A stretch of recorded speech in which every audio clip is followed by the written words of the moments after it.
স্বাধীনে এত ইস্যু হয় যে সবকিছু নিয়ে কথা কওয়া সম্ভব হয় না, কিন্তু এটা নিয়ে কথা কইতেই হবে। আজকের যে বিষয়টা আর কি, সেটা হইতেছে জুলাই যোদ্ধাদের আইনি সুরক্ষা দিতে অধ্যাদেশ হইতেছে। একদিন পরে ঘুম ভাঙিছে সবার। আসিফ নজরুল একদিন পরে অধ্যাদেশ বানাইতেছে। কামটা তো খুব ভালো হচ্ছে, তাই না? ভালো করিচ্ছে, তাই না? খুবই ভালো কাজ করছে। আসিফ নজরুল তো ভালো ছেলে, সন্ধ্যাবেলা হাত মুখ দিয়ে পড়তে বসে। হ্যাঁ, আসিফ নজরুল বাংলাদেশের মানুষদের দূর পাইছে, দূর পটাইতেছে, তাই আঙ্কারে হাতে লেমন চুস ধরাই দিচ্ছে। আসিফ নজরুল আর প্রফেসর ইউনূসের সরকার আঙ্কারে কিভাবে ধাপ্পা দিচ্ছে সেটা না বুঝে দেখি। আসেন আগে আসলে বুঝে দেখি অধ্যাদেশ আসলে কি। অধ্যাদেশ হইল সংসদ ছাড়া, জানে যখন সংসদ নাই তখন সরকার আর রাষ্ট্রপতির মাধ্যমে জারি করা একটা অস্থায়ী আইন। তার মানে এটা আইন, কিন্তু সংসদে পাস হয়নি, এবং এইটা এখন জারি করা হইতেছে জরুরি পরিস্থিতির জন্য, যেহেতু সংসদ নাই। আর একটু ভেঙে বলি, ধরেন সাধারণ আইন কিভাবে হয়।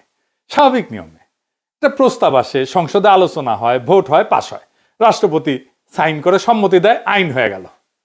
এইটারে বলা হয় সংসদীয় আইন। কিন্তু তাইলে অধ্যাদেশ আসে কখন? যখন সংসদ বসেনি বা সংসদ ভেঙে গেছে, এখন অধিবেশন চলতেছে না, কিন্তু সরকারের দরকার আছে, এখনই আইন দরকার আছে, অপেক্ষা করা যাবে না। তখন মন্ত্রিসভার পরামর্শে রাষ্ট্রপতি অধ্যাদেশ জারি করে থাকে। তো অধ্যাদেশের আসলে বৈশিষ্ট্যগুলো কি? এক নম্বর হইতেছে এটা আইনের মতো কার্যকর, কিন্তু স্থায়ী না। সংসদ বসলে সংসদে অধ্যাদেশকে আনতে হয়, তারপরে অনুমোদন নিতে হয়। অনুমোদন না পেলে অধ্যাদেশ বাতিল। মানে সংসদ কার্যকর না থাকলে, সংসদ না থাকলে রাষ্ট্র যেন অচল না হয়, সেজন্য অধ্যাদেশ, এই বিষয়টা জারি আছে।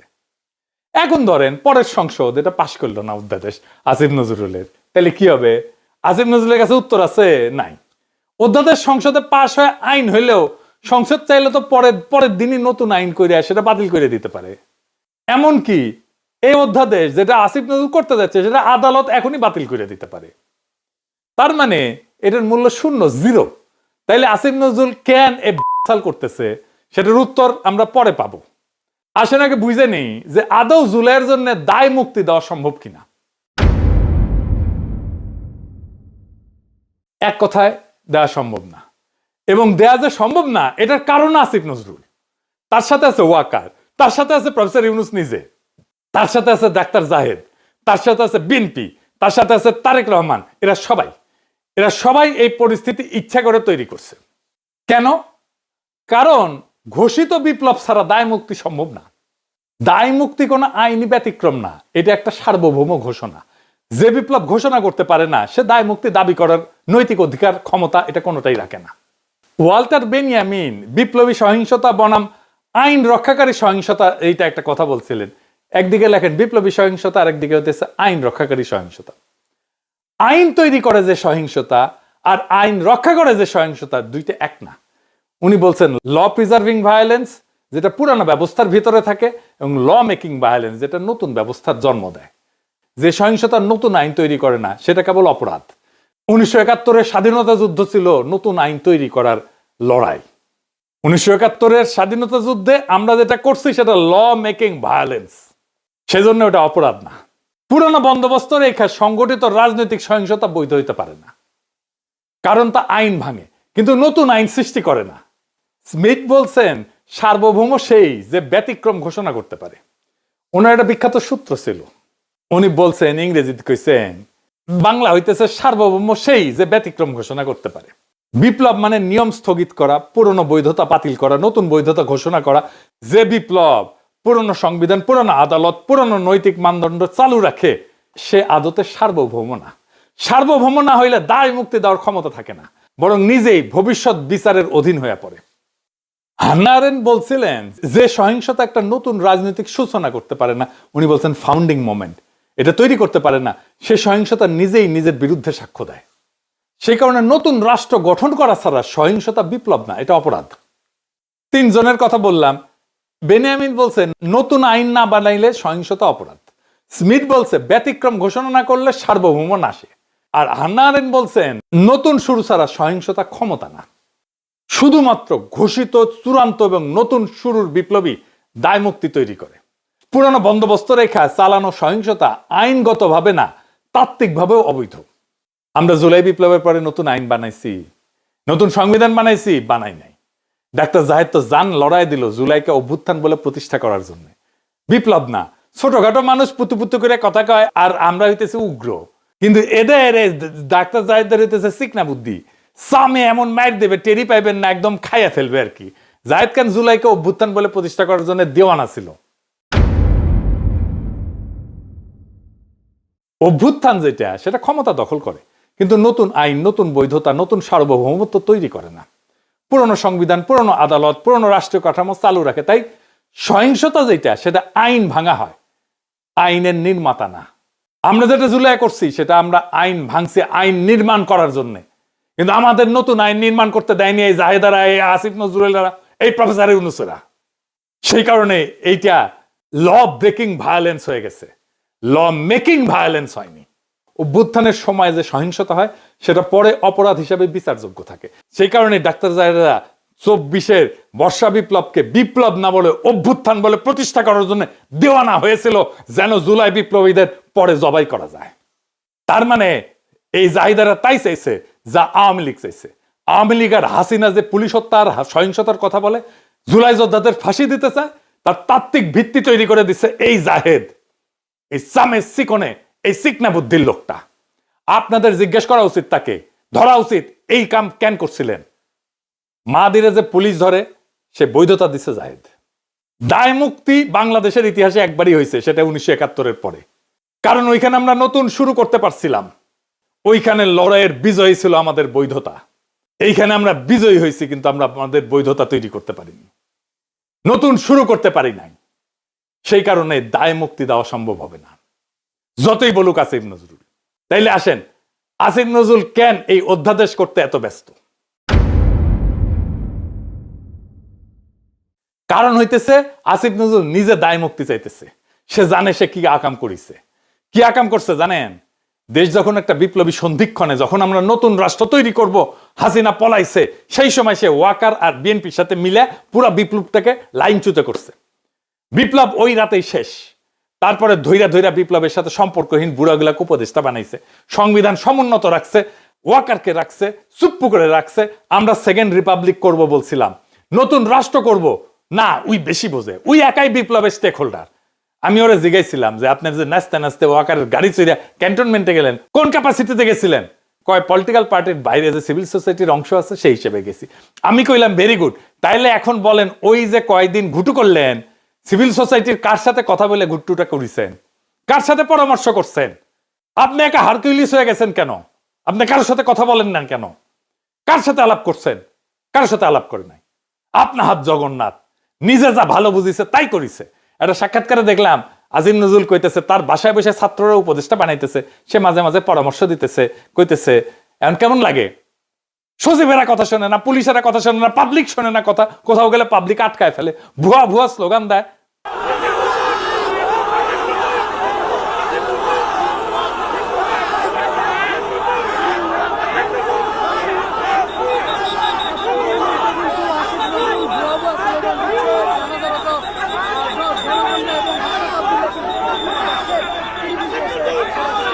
খুব মজা না? হ্যাঁ, এখন তো এগুলো শুনিচ্ছেন, এরপরে পাবলিক থাপড়াবে ধরে রাস্তায়, রাস্তার থাপড়াবে। ওই সময়টাতে ঠিক হয়েছে সংবিধান সমুন্নত রাখতে হবে। ওই যখন ঘুটু করে ইচ্ছে সংবিধান সমুন্নত রাখলে 2024-এর লড়াই, বিপ্লব, বিপ্লবী সহিংসতা সব অবৈধ হয়ে যায়। বৈধ হয় হাসিনার খুন করা, ছাত্রলীগের গুন্ডামি, পুলিশের গুলি, সব বৈধ হয়ে যায়। কারণ সরকারের বিরুদ্ধে বিদ্রোহ তারা নিয়ন্ত্রণ করতেছে। এই কাজ করছে আসিফ নজরুল, এই কাজ করছে জাহেদ, এই কাজ করছে বিএনপি, এই কাজ করছে তারেক রহমান, এই কাজ করছে প্রফেসর ইউনূস। নিজে আইনের লোক হইয়া আসিফ নজরুল ওই 3 দিনে ছাত্রদের সাথে বৈশা উপদেষ্টা পরিষদ বানাইতেছে, আর ওই প্রসেসের মধ্যে দিয়া ওই ছাত্রদেরই মৃত্যু পরোয়ানা লিখতেছে আসিফ নজরুল। এখন অধ্যাদেশ বানায় লেবেন চুজ ধরায় দিতেছে। এই অধ্যাদেশ বালটা করবে। 1975-এ যারা সোহরাওয়ার্দীর বডিগার্ডের ফুটা করেছিল, তাদের জন্য সংবিধানে ইনডেমনিটি দেওয়া হয়েছিল, কাম হয় নাই। 1975-এর ওই বিপ্লবী ঘটনার পরে যেই দল বিএনপি ক্ষমতা আসছে তারাই কর্নেল ফারুক, বজলুল হুদাকে, শাহরিয়ারকে তুলে দিচ্ছে আওয়ামী লীগের হাতে যেন ফাঁসি দিতে পারে আওয়ামী লীগ তাতে জেলে ভরে, রায় হয় নিম্ন আদালতে, আপিল চলতেছিল। খালেদা জিয়ার আমলে খালেদা জিয়ার সরকার এদের সবাই ছেড়ে দিতে পারত, আইনসঙ্গত ভাবে ছেড়ে দিতে পারত আপিল নিষ্পত্তি করে। কিভাবে জানেন? আসেন এটা বুঝে দেখি। আদালত রায় দিছিল ফায়ারিং স্কোয়াডে মৃত্যুদণ্ড। বাংলাদেশের সিভিল আদালতে ফায়ারিং স্কোয়াডে মৃত্যুদণ্ডের বিধানই নাই। রাষ্ট্র বা আদালত যদি এমন কোন পদ্ধতিতে মৃত্যুদণ্ড কার্যকর করে যেটা কোনো বিধানে নাই, আইনে নাই, যে পদ্ধতিটা আইনে লেখা নাই, তাহলে এটা টেকনিক্যাল ভুল বা কাগজপত্রের গলদ হিসাবে থাকে না। এইটা তখন সংবিধান ভাঙার বিষয় হয়ে যায়। কারণ বাংলাদেশের সংবিধান বলছে মানুষকে শাস্তি দিতে হইলে সেটা আইনের ভেতর থেকে দিতে হবে, আর্টিকেল 31। আর মানুষের জীবন কেড়ে নেওয়া যাবে শুধুমাত্র আইনসম্মত প্রক্রিয়ায়, আর্টিকেল 32। এই সীমা লঙ্ঘন করলে দুইটা কথা পরিষ্কারভাবে বলা যায়, মানে বিচারটা সংবিধানের চোখে বৈধ থাকে না। রাষ্ট্র নিজেই আইনের সীমা পাড়ায় গেছে, আইন যে ক্ষমতা দেয়নি সেই কাজ রাষ্ট্র করছে, এটা করতে পারে না। আইনের বাইরে যায় মৃত্যুদণ্ডের এমন কোন পদ্ধতিতে মৃত্যুদণ্ডের আদেশ দেওয়া মানে এটা শুধু ভুল না, এটা রাষ্ট্রের অবৈধ কাজ, আদালতের অবৈধ কাজ। খালেদা জিয়ার সরকার কিছুই করে নাই, আপিলের কাজ বন্ধ করে রাখিছিল। হাসিনা আইসা সামে সবাই ফাঁসি দিয়ে দিছে। এই হাসিনা পলানোর পরেও প্ল্যান ছিল এইটাই যে বিএনপি আর ওয়াকার সামে তুলে দিবে জুলাই বিপ্লবীদের আওয়ামী লীগের হাতে। বিএনপির প্ল্যান এখন প্রকাশ্য, তারা আওয়ামী লীগকে ফিরায় আনতে চায়। আমি ব্যানে ব্যানে করছি না, আমি প্রমাণ দিতেছি। দেখেন হিন্দু সম্প্রদায়কে দিয়ে কি বলানো হইতেছে। আমি কিন্তু আমার জন্মগতভাবে আমি বিএনপি ছিলাম, বুঝছেন। আমি মাও কমিশন আমলে বিএনপি কমিশনার মেম্বার ছিলাম 3 বার। এখন দেশে আসছি কট্টর করে, কিন্তু এখন আমি মা বোনকে বলছি নিজের ইজ্জত যদি রক্ষা করতে চান আপনারা সবাই বিএনপি কে ভোট দিন। বিএনপি বলে কেউ অবহেলা করবেন না, কেন এখন আওয়ামী লীগ নেই। এটাই বলছি, যেটা আমাদের মাতৃ জন্মের কথা। মা বোনরা বলছে যে আওয়ামী লীগকে ভোট দিও, বিএনপি কে দিও না। কিন্তু এখন বর্তমান আমরা আছি এখন বিএনপির হাতে, আমাদের আওয়ামী লীগ নাই। তোমরা সবাই নিজের ইজ্জত যদি বাঁচাতে চাও, নিজের একটা মেয়ে যদি বড় হয় মা বাবার বয় থাকে, কিন্তু এখন বয় নেই। আর এখানে সবাই, এখানে আমাদের মা বাবা এরা সবাই, এদেরকে চিনেন। যদি দূরের মানুষ হতো তাহলে বয় ছিল, এরা দূরের মানুষ নেই, এখানে আমাদের দেশের মানুষ। কোনো যদি ক্ষতি হয় কিছু হয় আপনাদের ওদেরকে ডাকতে পারবেন। আমরা এখানের মানুষ সবাই, এখানে সবাই একজোট হয়ে 12 তারিখ ভোট দিবেন।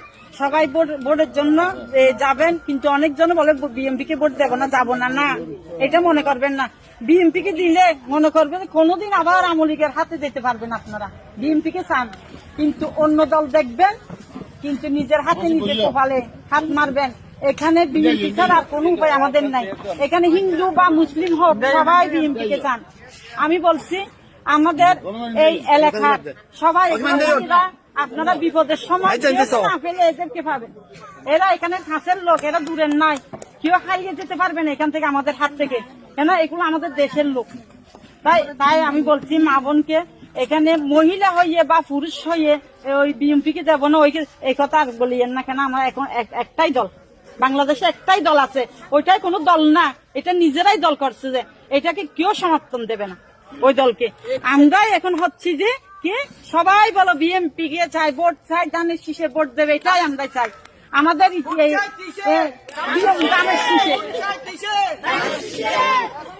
তো ধানের শীষ সবাই, আমি বলছি ধানের শীষে টিকিট দিলে আপনারা মনে মনে বলছেন যে ধানের শীষ কেন দেব, আগে তো আমরা আওয়ামী লীগ ছিলাম না, এখন আমরা আওয়ামী লীগ। ধানের শীষে আওয়ামী লীগ মনে করবেন কেন? আওয়ামী লীগ আসার জন্য আমরা, এটা একটা পথ। আমরা বিএনপি কে যদি চাই, বিএনপি দেখা 10 বছর বাদ হলে আমাদের নেত্রীকে আবার আনবে, জানেন যে এটা।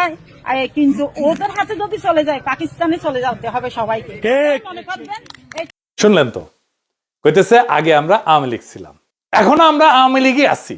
ধানের শীষকেই আওয়ামী লীগ মনে করবেন কেন? কারণ আওয়ামী লীগ আসার জন্য এই একটাই পথ। আমরা বিএনপি কে যদি চাই, বিএনপি দেখেন 10 বছর পরে হইলেও আমাদের নেত্রীকে আবার আনবে। শুনেছেন, নিজের কানে তো শুনলেন। আর একটা প্রমাণ দিতেছি, আসেন সে প্রমাণটা দেখি। এই যে সংসদ নির্বাচন হইতেছে, এখানে এমপি কে ভোট দেওয়া ছাড়া একটা গণভোট হবে। সে গণভোট হবে বিএনপি কিন্তু ঘরের মধ্যে এইগুলা স্বীকার করে এসেছে গণভোটে যে সমস্ত জিনিস থাকবে। এই গণভোটে হ্যাঁ বা না ভোট দিতে হবে। হ্যাঁ ভোট দিলে কি কি পাবেন?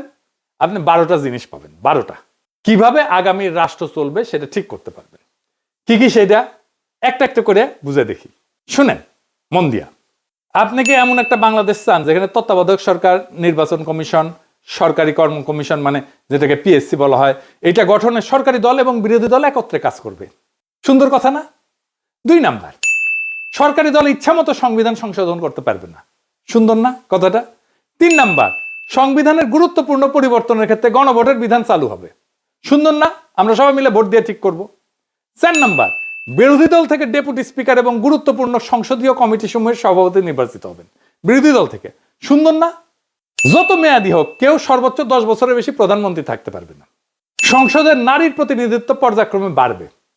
ক্ষমতার ভারসাম্য প্রতিষ্ঠার জন্য পার্লামেন্টে একটা উচ্চ কক্ষ গঠিত হবে। দেশের বিচার ব্যবস্থা স্বাধীনভাবে কাজ করবে। সুন্দর কথা না? আপনার মৌলিক অধিকারের সংখ্যা বাড়বে। কি রকম একটা মৌলিক অধিকার হইতেছে ইন্টারনেট সেবা কখনো বন্ধ করা যাবে না, এটাকে মৌলিক অধিকার হিসেবে ঘোষণা দিবে। তার হাসিনা এটা বন্ধ করে দিছিল।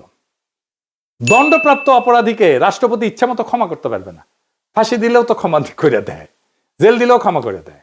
রাষ্ট্রপতি এবং প্রধানমন্ত্রী ক্ষমতার মধ্যে ভারসাম্য থাকবে। রাষ্ট্রভাষা বাংলার মর্যাদার পাশাপাশি অন্যান্য জাতিগোষ্ঠীর ভাষাও সাংবিধানিকভাবে স্বীকৃতি হবে। সব সুন্দর কথা না? 12টা কথা। হ্যাঁ ভোট দিলে সবগুলা পাবেন, এই যতগুলো আছে সবগুলো। না ভোট দিলে কিছুই পাবেন। কিন্তু বিএনপি কি বলতেছে দেখেন, বিএনপি কি বলতেছে, জনগণকে কি বলতেছে শোনেন, নিজের কানে শোনেন। এখানে আরেকটা ব্যালট হবে হা এবং না। আপনারা একটু গণভোট হয়েছেন না? এটা গণভোট হবে হা এবং না। যদি আপনারা যারা আওয়ামী লীগ করেন, যারা অন্যান্য দল করেন, তাদের জ্ঞাতার্থে সুবিধার্থে আমি জানাচ্ছি, যদি হা জয়যুক্ত হয় কোনো ক্রমে, সারা দেশে যদি হা জয়যুক্ত করা মানে ভোটে জয়যুক্ত হয়, তাহলে এদেশের স্বাধীনতার পরে 72-এ যে একটা সংবিধান ছিল, শেখ মুজিবুর সাহেব করেছিল, ডক্টর কামালের হাতে লেখা, এই সংবিধান টোটাল ডাউমিট করে দেবো, মানে মুছে ফেলবো। স্বাধীনতার যে আছে 71 সালে যে যুদ্ধটা হয়েছিল, এই যুদ্ধটা 71 সালের কোন ঘটনায় বাংলাদেশে আর থাকবে না।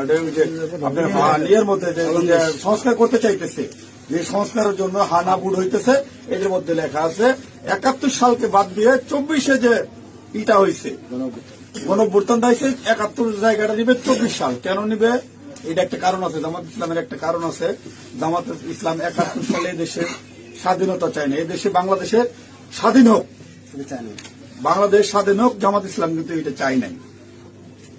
যারা আওয়ামী লীগ করেন তারা একটু খেয়াল করে শোনেন। যদি হা জয়যুক্ত হয় তাহলে আওয়ামী লীগ কিন্তু এখন মানে কি জানি প্রজ্ঞাপনের মাধ্যমে আপনার স্থগিত হয়েছে, আওয়ামী লীগ নির্বাচনে অংশগ্রহণ করতে পারবে না।